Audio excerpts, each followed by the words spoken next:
Hola estudiantes, ¿cómo están? Hoy en una clase más. Antes de iniciar nuestro tema, pues les voy a hacer una pregunta. ¿Qué es verde y huele a pintura?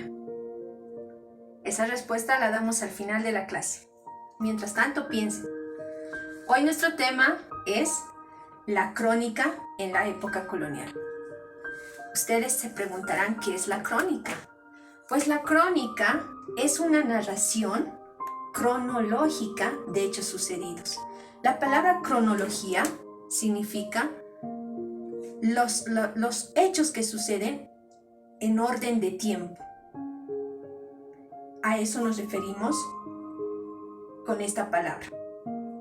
Entonces, la crónica nos narrará hechos de acuerdo a los sucesos en el tiempo. ¿Cuál es su objetivo? Su objetivo es permitir que mediante su lectura, generaciones futuras logren enterarse de los sucesos acaecidos en el pasado. ¿Ustedes saben lo que pasó en la época colonial? ¿Saben cómo Cristóbal Colón inició su viaje hacia el nuevo continente? Pues gracias a las crónicas, nosotros podemos enterarnos de todos esos hechos en el pasado. Ese es el objetivo principal de una crónica. Hoy hablaremos de este tema, pero en la época colonial. ¿Por qué la llamamos época colonial? Porque nos vamos a referir específicamente al tiempo de la conquista y la colonización de América.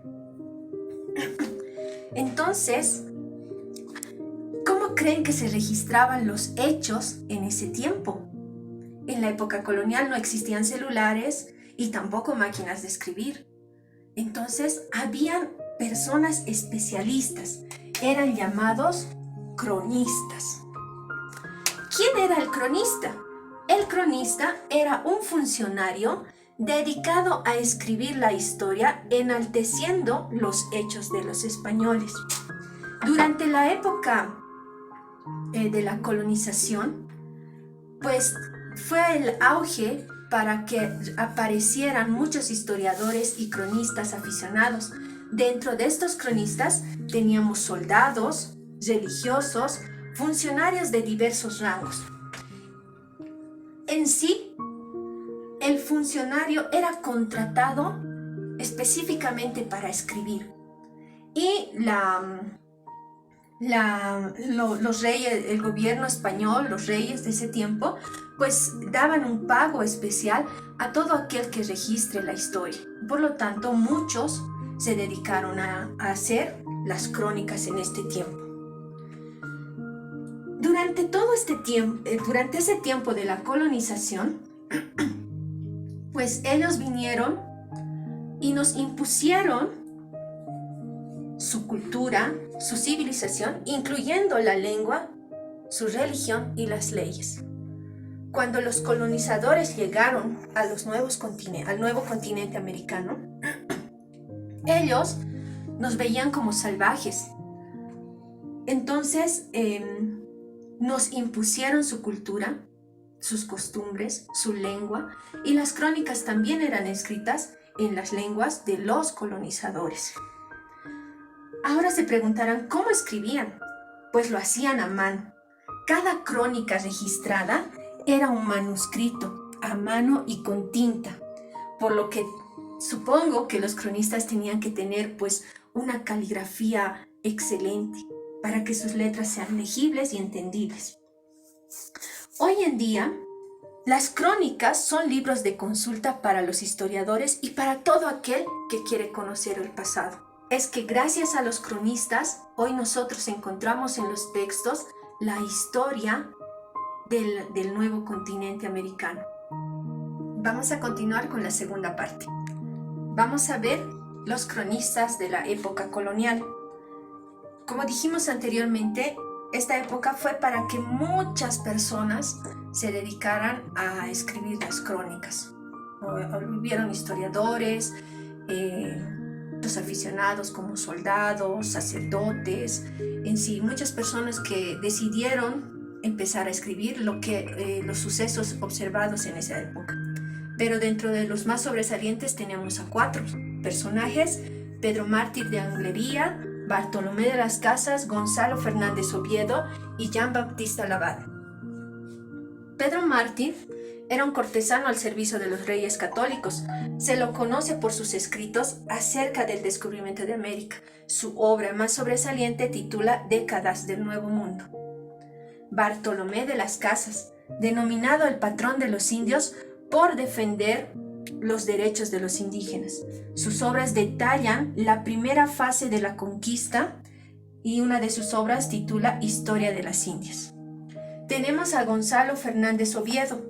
Él vivió muchos años en América. Él recogió testimonios de los protagonistas de la conquista y los añadió a sus memorias. Una de sus obras titula, la más leída, Historia General y Natural de las Indias. Jean Baptista Labat, su obra, denominada Nuevo Viaje a las Islas de América, trata del origen, el gobierno, la cultura, las costumbres de los antiguos habitantes y fue uno de los más leídos en Europa. Vamos a contarles una de las crónicas de Bartolomé de las Casas que titula Crónica de la Isla Española. En esta crónica, Bartolomé nos relata cómo había sido la llegada de los españoles al Nuevo Mundo.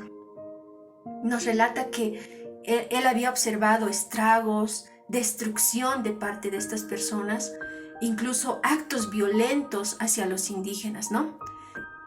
Por ejemplo, decía que todo lo que trabajaban los indígenas durante un mes para alimentarse, los españoles se lo comían en un día y no estaban conforme con lo que los indígenas les daban para comer, sino empezaban a saquear todo. Tomaban a sus mujeres y a sus hijos para ser sus sirvientes. Y también dice que había actos de violación, asesinato, mataban a las madres juntamente con sus hijos. Y una de las partes que más me llamó la atención, dice, ¿no?, que arrancaban a los bebés lactantes del brazo de las madres, los tomaban de las piernas y los empezaban a golpear en los peñascos hasta que murieran. Otros tomaban a los bebés y de espaldas los lanzaban hacia los ríos a ver si morían. Entonces, actos realmente salvajes que nos relatan en las crónicas de Bartolomé.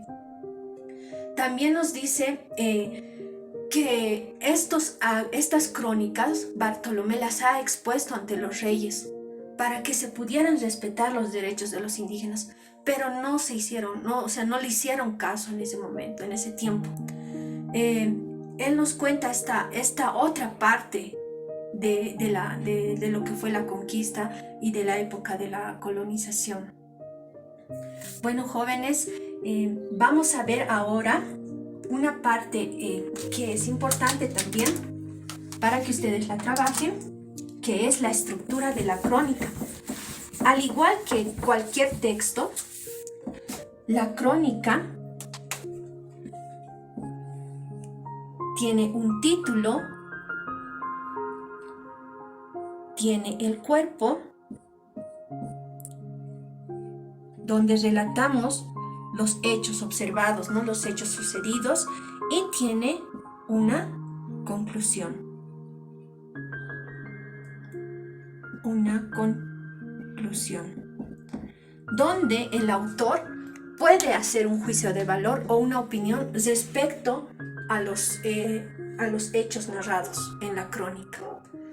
Y bueno, hasta aquí el tema de la crónica. Espero que les haya gustado. Repásenlo las veces que sea necesario y volvemos a la pregunta: ¿qué es verde y huele a pintura?